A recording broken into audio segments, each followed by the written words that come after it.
This is Robert Capuccio.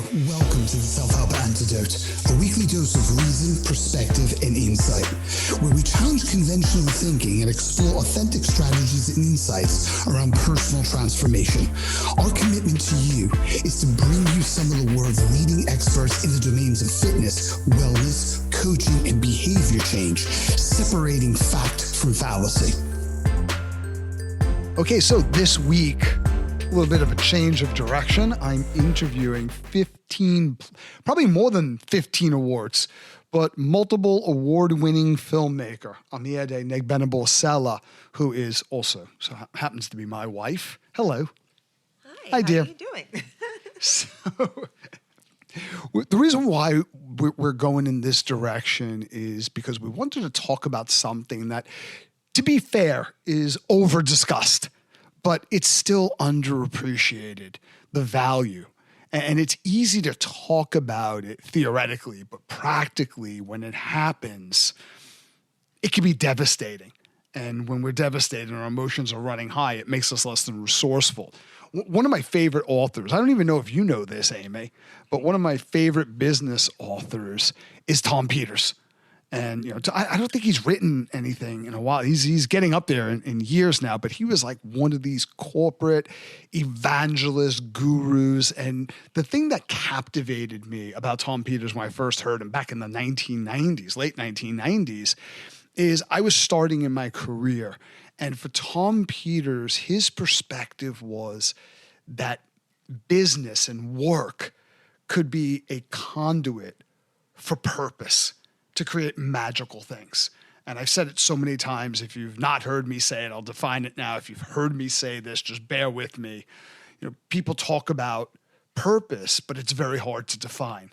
And for me, purpose is when you are intentionally living your highest values. And when you express that behaviorally through actions in the world, it impacts people around you. But for some of those people, that impact is felt as a contribution because your values resonate with them. It lifts them up. It gives them something that gives them an advantage or an experience or an outcome that's as meaningful to them as your values are to you. And when you create that resonance through living your values, that's purpose. And he thought, well, work is a medium to live purpose. And he talked about failure a lot, the subject of this podcast. And he said that failure should never be tolerated. It should always be celebrated. And, you know, it sounds like, again, one of those statements that you read it in your social media feed and you're like, yeah, but when it happens to you, you're like, oh, you know, because he said, because the more you fail and the more you keep learning and reapplying, the better you're going to do. And it's not just how much you grow, it's the rate of growth that matters in today's day and age. And I think today, that statement is more powerful and more relevant than when he said it. Why is that? Because the rate of change has accelerated at the exact speed that he predicted.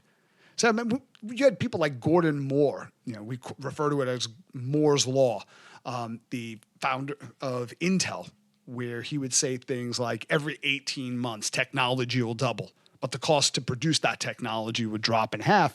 And he got a lot of criticism around predictions like that because it was like, okay, that's a little bit of an embellishment. But today, Moore's Law kind of seems like a rather, you know, conservative prediction, doesn't it? Yeah. So everybody was saying, oh, when the future arrives, you know, the speed will be the currency, speed and innovation. And well, the future has arrived. And they were right about that. So it's not just how much you learn from failure, but sometimes how fast you can learn those lessons and get back on your feet and get back into motion and begin again more intelligently. And, you know, we've both experienced some major setbacks. So I was going to ask you, you feel like we're more innovative now as a society? I think we're absolutely more innovative now. We have more tools for innovation. It used to be that the biggest platforms were held by the largest corporations, and now, you know, you can basically have a kid at a computer terminal that can build up a platform to the extent of a much larger, much better resourced organization. So that's leveled the playing field. And every time we become more innovative and technology advances, innovation accelerates because we have more tools and more. Not look at it this way, right? So if you look at Leonardo da Vinci, I was about to say Leonardo DiCaprio's drawings. If you look at Leonardo da Vinci's drawings, he would draw the framework and the schematics for a flying machine. Yet it took us to the early 20th century before the Wright brothers took off at Kitty Hawk, before flight was a modern reality, or in modern times anyway. And then by World War I, we were utilizing, aircrafts as a means of warfare. And by after World War II, we were engaged in transatlantic flights. And now we've been to the moon and back. I know a couple of people, they argue that, but for the most part, we've been to the moon and back. So look at how much we've been piggybacking on consecutive innovations. So every time somebody innovates, we can go further much, much faster. So yes, I definitely think we're more innovative today this is the most innovative time in all of human history. Well, there are people who argue differently, but I see what you mean. But, I mean, what's the argument though? Well, I mean, if you think about innovation as, I know I'm so soft-spoken, the microphone has to be like right up on my mouth. Okay, so if you think of innovation, exactly using the examples that you just gave, right? Like use the airplane. Do you feel like we've built something comparable to creating an airplane? Oh, well, that is a valid argument, but that's around certain things. Like basically, we haven't had many advancements in air travel since the 1970s. Not just air travel. If you think about it in general, like I feel like there was a time where innovation was everything, as in like people kept trying to do the big things. I'm trying to find the most layman terms I can think of. Get electricity, have running water, have indoor plumbing, be able to build homes using cement. Flying, literally, that was the biggest one. Airplanes, making them bigger, safer, all of that stuff. Going to the moon, spacecrafts. I mean, you what's his name? Your favorite, Kirk. Drawing a blank. Captain Kirk. Well, Captain Kirk never actually went to the moon. William Shatner.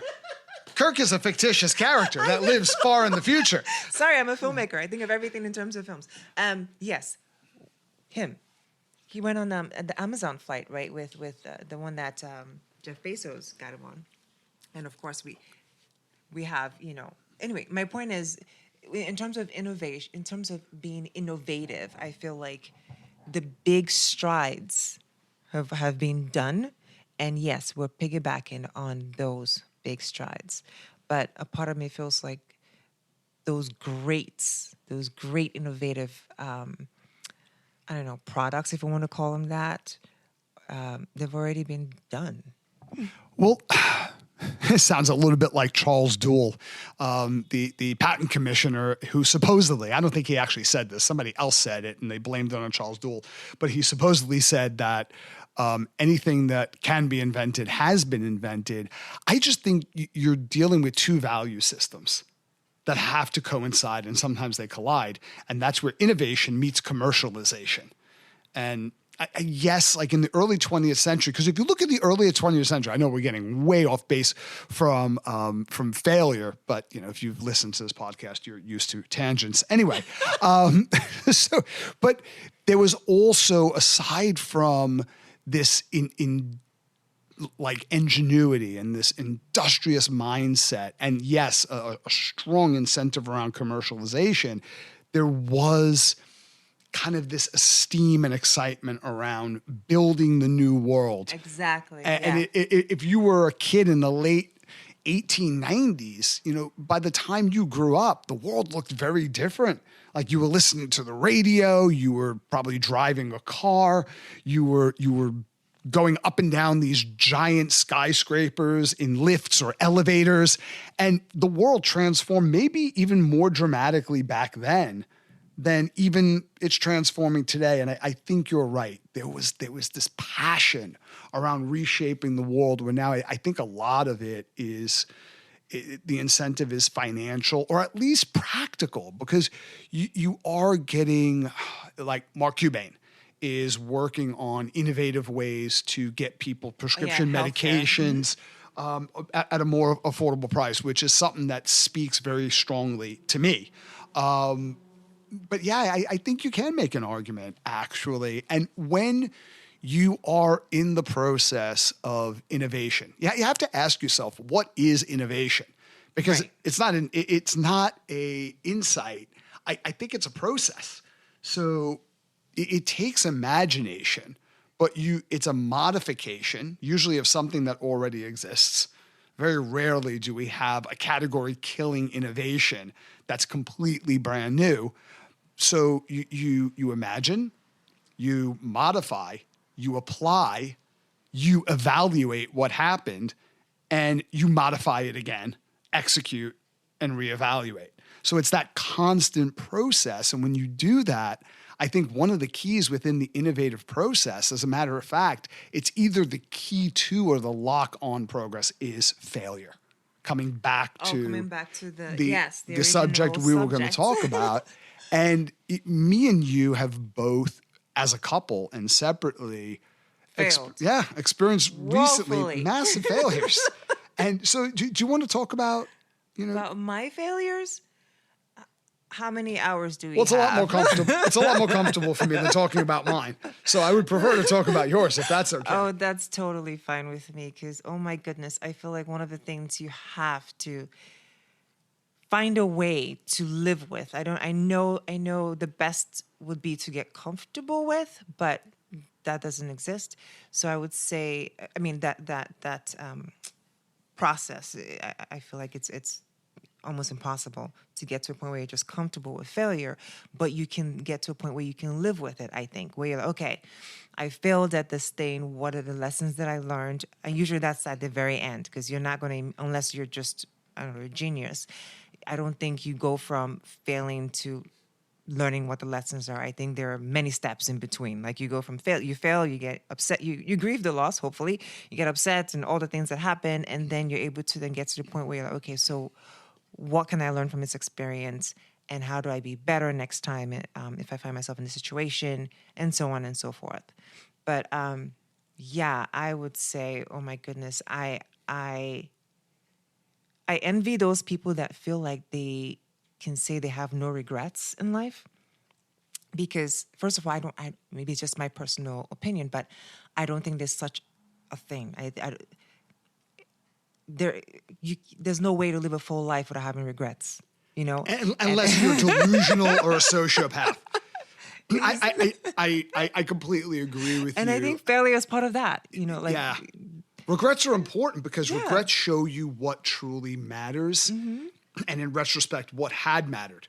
Because sometimes you're face to face with things that matter, but you're too distracted, or your ego gets in the way, and you don't realize the extent to which it matters until you regret something, and that regret forces you into reflection.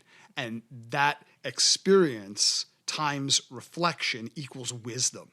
Yeah. So regret might be one of the seeds of wisdom. I believe it is one of the seeds of wisdom. I know regret is looked at very negatively, and people are, go out there and live your best life and have no regrets. I want to be on my dying bed and say that I regretted nothing. And I'm like, then that means you didn't learn anything. Or you didn't stand for anything. You didn't stand for anything, or you were comfortable going against your values or living against your grain, or just, which I don't know. I'm not a psychologist or even a psychotherapist or Frank Sinatra had regrets, and but a few. Then again, too few to mention. Anyway, so do you feel comfortable talking about? I know you can't give a lot of details for a lot of reasons, okay, but give the general gist of what happened to you, because it's not uncommon, and any entrepreneur out there that's really gone for it has experienced this, or you will, sadly. Well, I can. I mean, my most recent failure. The one we're talking about right now, yeah. Okay. Wow. All right. So I am a filmmaker, and I became a filmmaker by way of just having, I guess I want to say, wanting to. Make films. Yes, that thing. Wanting to tell a story. So I mean, my background is computer engineering and literature. I got a BE in computer engineering and a BA in literature because there was a double major from Stevens Institute of Technology. And so I technically worked as a network engineer, IT consultant, solutions analyst, that kind of stuff with mergers and all that jazz. And I was so, oh my goodness, talk about making mistakes in the corporate world. I was so just wrong for the corporate world. And that, again, I made mistakes and I failed a lot. Not at the job. I was great at the job.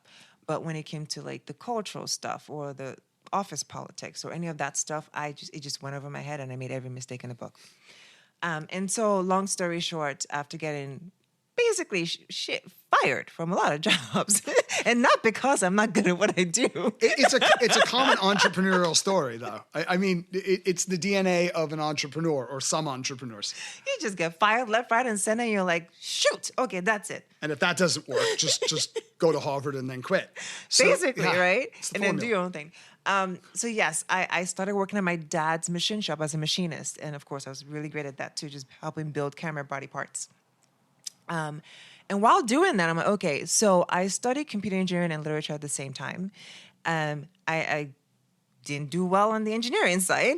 I have this other art side that really, really drives me, and I really love it. What can I do with that? And that's how I got into the world of arts and entertainment, and wrote my first short film and asked a friend of mine, Michelle, who was a theater director at the time, to work with me on this. So that's the origin story, right? I became a filmmaker. So I learned from doing, which meant that I made, again, every mistake in the book and every film, right? I've done about 13 short films so far, and thankfully they've mostly been well received. And I've made mistakes on every film. I think it was Ron Howard that said every film you make will just find a way to break your heart, and he's right. He said that to you personally? Oh my God, I would love to meet him. No, I didn't say that personally. Oh my goodness. So many. If someone can get me a meeting with Guillermo del Toro, I love that man. He's the man. He's the monster whisperer. I want to pick his brain. There's so many directors I want to meet. Do you know, I don't typically allow self-promotion and networking on the podcast. It's just the rule. So. What? I'm not promoting Guillermo. I'm just, or Ron Howard. I'm just saying there are too many to name. But these are people that I admire. Okay. Anyway, so, but I feel like he's right in that sense, and I feel like that heartbreak part is where you learn from the mistakes you made on the project, so to speak. But this last one, yes, was a doozy. Like, I can't even begin to describe how traumatic the experience. So without getting into the details, because I know that's like kind touchy. Yeah, it's very touchy, and there's a lot of factors around that. Yes. Bottom line, what happened? So what happened was, I set out to make this short film that I've been trying to make for 3 years now. Can I say what the film is, or that's giving too much info? I don't know. That's up to part you, of the because you have keeping you have a lot of people connected to this the project. Okay, so there's this film I was trying to make for the past 3 years, and I'm one of those, like, what do you call those? Not bulldogs, but like pit bulls, kind of, whatever you call them, where it's like, okay, they're tenacious type of canine. Yeah, because your jaw locks on the thing and you don't let go, kind of. Okay, and so I feel like by sheer force of will, if you so to speak, I've been able to make most of my films. Like, I just keep going until I get it done. She's not kidding when she says that. And I was just like, okay, I'm doing the same with this, even though I'm feeling tired and feeling like I don't know how long I can keep doing this, right? So I was like, okay, I've been trying for 3 years to make this. I'm just going to make it. And I had people sign on who were like, oh, I'm going to help you, and we're going to get the funding and so on and so forth. Long story short, little by little, people started to drop off, right? Things went wrong. Things started to go wrong, including the actual production of the film. Like, I had one day where 12-hour day, we only filmed one scene. And that's never happened to me in my life before. And I can't even begin to explain to you how that happened. And then the second day was just brutal. And then the third day we had a storm. So we had to cancel that day, even though like everything was paid for. And then I had crew that decided to quit because they felt there were circumstances, that warranted them doing that, and so on and so forth. So basically, if you think of anything that can go wrong going wrong, it went wrong. And you basically lost the project. That's how I feel. I felt like everything just went downhill from there. And so now I'm at this point with just so much regret and so much that I feel I have to learn from this experience. And I'm slowly, hopefully, learning. And hopefully I'll figure out a way to finish the film and get it out there so everyone's work, is appreciated somehow. But this was a huge failure for me. Mm-hmm. It really was. I lost so much money. This was the biggest budget short film I've ever worked on. It was just insane. Yeah.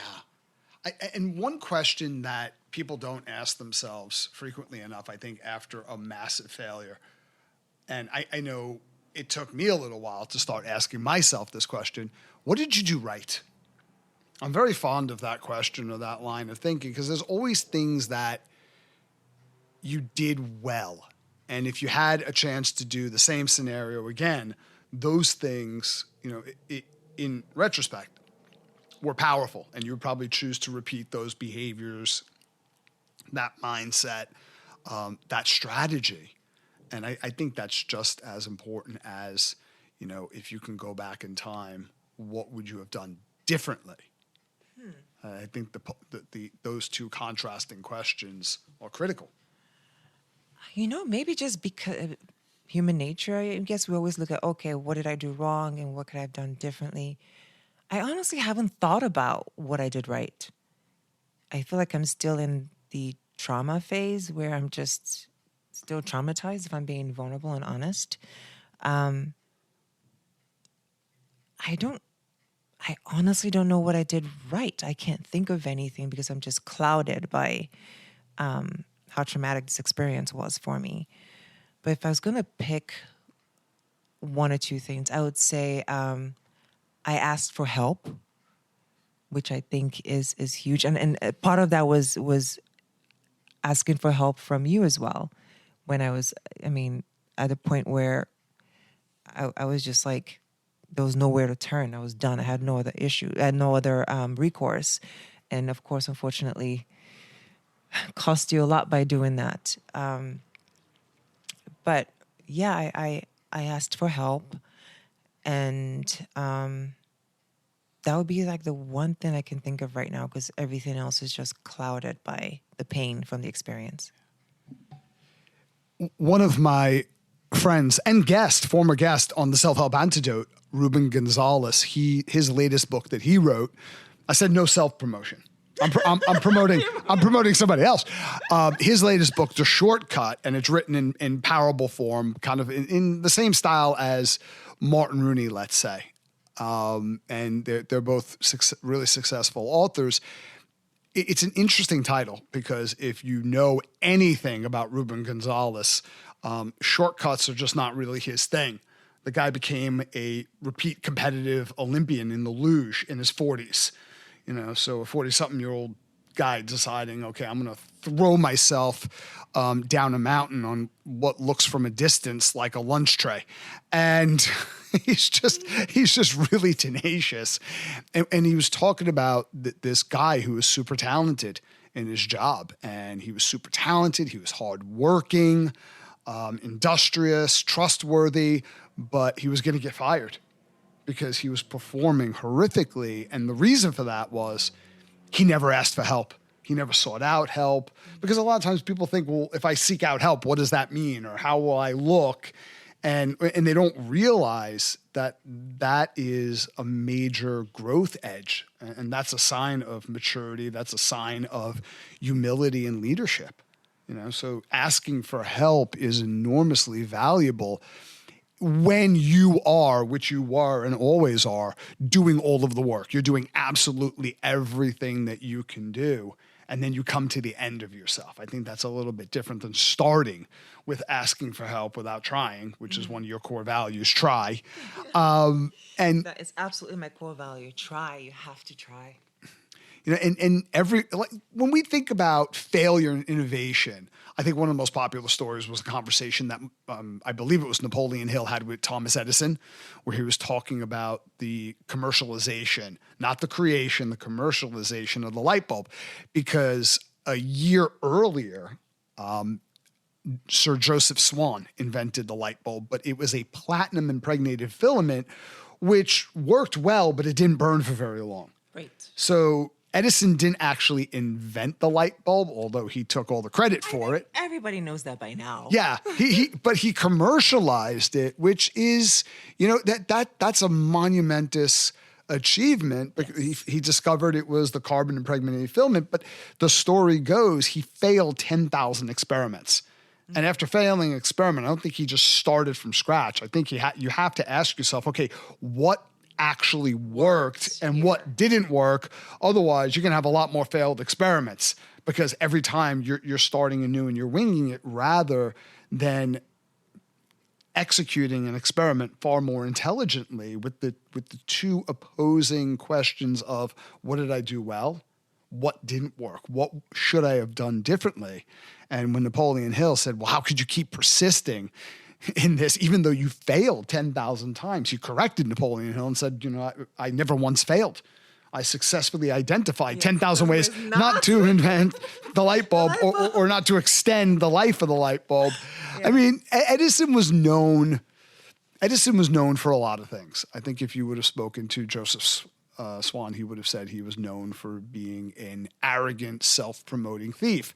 That? Yeah, I think there was other things Nikola too. Tesla probably would have agreed as well. But he really was a industrious inventor. I think in the U.S. he had 1,093 patents alone, and many, many more overseas. And he was extremely hardworking, very insightful. Yes. And knew how to market his ideas really well. Marketing is always everything. I am the worst marketer. Let's just start with that. I do not know how to market. It's awful. I know how to make beautiful work. I'm actually proud of my work. I know I'm good at what I do. Hands down, I have no... I'm confident in that. You have nearly 12.5 awards for films, so obviously you're amazing at your craft. But it comes down to marketing. I'm like, what's that? You know, how do you spell that? M-R? Something? You know? Exactly. Do you hear that person laughing? Yes, exactly. They agree with me. I do not know how to market. But it's like everyone's got something to say. Well, yes, we all have voices. We shall use them. But no, it's just, I'm not a marketer, and I know I have to learn to do that, or I have to partner with someone who is excellent at marketing and can do it. So that's the other thing I'm going to say. I think one of the things that we fail to look at a lot of times is you're not required to know how to do it all.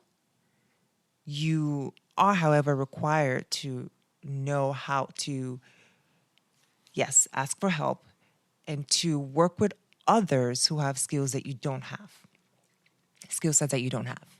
I think that's got to also make you a part of, be a part of what makes you a good leader. You know where your strong suits are, you know where your weaknesses are, and you find people who are strong in those areas, and you partner with them. Oh, yes. Yeah? Absolutely. I think one of the things that is so clear to me, and life keeps reminding me of this, it's all about your partners. And it's not just finding good partners, because you can find a good partner that's the absolute wrong fit. Mm-hmm. It's got to be a symbiotic relationship. Exactly. And clear on who does what and what are the expectations. Because a lot of times when you're really excited about getting into partnership, agreements are loose. And people forget, especially when there's money involved, they forget what was said, what was agreed upon, and that starts to shift. And you have different people that have different perspectives about those agreements, and that causes a lot of contention. And, oh, man, it's all about having the right partnerships. Yes, you need to have the right partner, and you need to write things down. As in, like, you need a contract. Have the right contract. Yes, because then it protects both you and the other person. Absolutely. Save yourself a lot of heartache. So failure sucks. It hurts, but it's necessary. And it may be more important. It probably is more important, not maybe, to your long-term growth and success than consecutive achievements. You learn more. It causes you to pay a lot more attention because of the fact that it stings, and it causes you to pause and reflect and ask those ever important questions. What did I do right? And if I had the chance to do this again, what would I have done differently? I think a question to tack on to that, knowing what I now know, would I have even gotten involved in this thing in the first place? Right? And if the answer is no, sometimes a failure can be your biggest blessing in disguise, because it forces you, it forcefully severs you from your attachments to persisting in that which you have no business being involved in. And there's another thing that I think helps you build resilience and recover from failure. I learned this from you. I was talking about you the other day on a business call. So You were talking about me. I was talking about you, and because I'm doing a seminar. I have an upcoming seminar for the county, and one of the questions was, well, what about this particular session you offer? Tell me about this. I said, the inspiration for this was watching my wife. So you will sit there at your computer for like 15 hours in a day. Like, you're there early in the morning, and it's like there could be fires breaking out all around you. You'd have to be carried out because you're oblivious, and you're working late into the night. And I would watch you get so frustrated and quit every day. Like, every day you'd plop down. This is when you were drinking wine. Pour yourself a glass of wine, turn something on, and it's like, you really quit. I'm done. But the next morning, you'd rehire yourself and start again. No, I think that's important because, it's not stress that kills our performance and burns us out. I mean, there's certain types of stress. It depends on the intensity. It depends on the meaning you attach to stress. It depends on whether it's acute or chronic. But a lot of times it's that perpetual chronic stress, and you're not sleeping because you go to bed at night, you're ruminating about everything at work, and you're taking your work to bed with you. And then you wake up. What quitting every day gives you the ability to do is just get a fresh break. Like, I am done. Yeah. And then tomorrow, all your worries and your problems, they're still there for you to tackle. So I think that's a big resilience tool, is quitting every day. Yeah. And then getting back involved, like re-engaging through small steps. Yes. So definitely don't take the work with you to bed. Take a Bobby with you to bed. Everybody can't do that. Because then I would be exhausted first and foremost. But and then yeah, small steps. Oh my God, I bit off more than I could chew with this one, and that was a big lesson for me too. Mm-hmm. Start small. And small steps not only allow you to make things more palatable, they not only give you the ability to evaluate what's working. It's kind of like you go to the doctor and say, I'm not feeling well. And they go, well, I'm going to write you 5 prescriptions. And, well, that's not great. And I'm feeling better. You have no idea why you're feeling better. And if you're feeling worse, you have no idea why you're feeling worse. Where if you're focusing on the one thing, your powers of observation and evaluation are much more astute than launching multiple things. But what it also does is it reestablishes belief. So here's an interesting study that came out of 1960s, Palo Alto, California, Friedman and Fraser. And this is a famous study, and you've probably heard it before. And they were driving around in a van. Now, which you can't do nowadays, especially if you have a mustache. Don't go driving around residential neighborhoods in a van. Very bad. But they went around driving in a van, and they would knock on doors, raising money, right, for raising money for, what was it for? For charity, some type of cancer prevention, or anyway, they were raising money. They would, I'm stuffing this up completely. So they were knocking on doors to raise awareness for driver safety. Ah, okay. And they would say, well, hey, do you live here? That would be the first question. And the person would say yes. Or if they said no, hopefully they would call the police, burglar. Yes. And the sign. yeah. And they would say, well, are you aware of the incidents of fatalities and injuries, many involving small children, due to reckless driving? It's like, no. And well, do you have children yourself? So now the person's invested. Yes, we have children. Okay, so would you be interested in knowing more specifics around these statistics and how they can affect a child in your neighborhood, maybe even your child? So, 1960s, very few people are going to shut the door in your face. They're like, they've already said like they have a kid. It's not like, okay, maybe, well, we don't really like the kid, so we don't care. We can have another kid. We're young. It's like, yeah, no, I want to hear this. This is important. And we give them all these horrible statistics and say, would you be willing to take one small action if it would mean saving the life of a child, maybe even your own child? Well, okay, yeah, sure, of course. That's hard to say no to. And they would go to the van and they would bring out this giant, disgusting sign. It was a white sign with big block red letters that said drive carefully. Said, well, we feel that if you would just put this on your lawn, you and enough of your neighbors, we can really raise awareness and decrease, injury and unnecessary death due to reckless driving. And people would just like look at their lawn and look over at the Joneses and their lawn perfectly and go, you know what? I love my kids, but not that much. So I'm not ruining my lawn putting that thing on it. And then they would do the same thing with other people in the same neighborhood. But with these houses, what they would do is they would just take this little tiny placard. It was a miniature version. You could hardly see it. And it's like, oh, you could put this right on the corner of your lawn or even in your window. We think this will work. And everybody agreed to it. But here's the thing. When they called these same people back a week later and they said, hey, great news. We've already gotten great feedback and there's been a statistical difference in automotive accidents thanks to really good, upstanding citizens like yourself. I could almost see Don Draper there adjusting his tie, drinking a martini, feeling quite self-satisfied. Would you mind if we would just ask you for just one small way that you can help? And then they would bring that giant sign.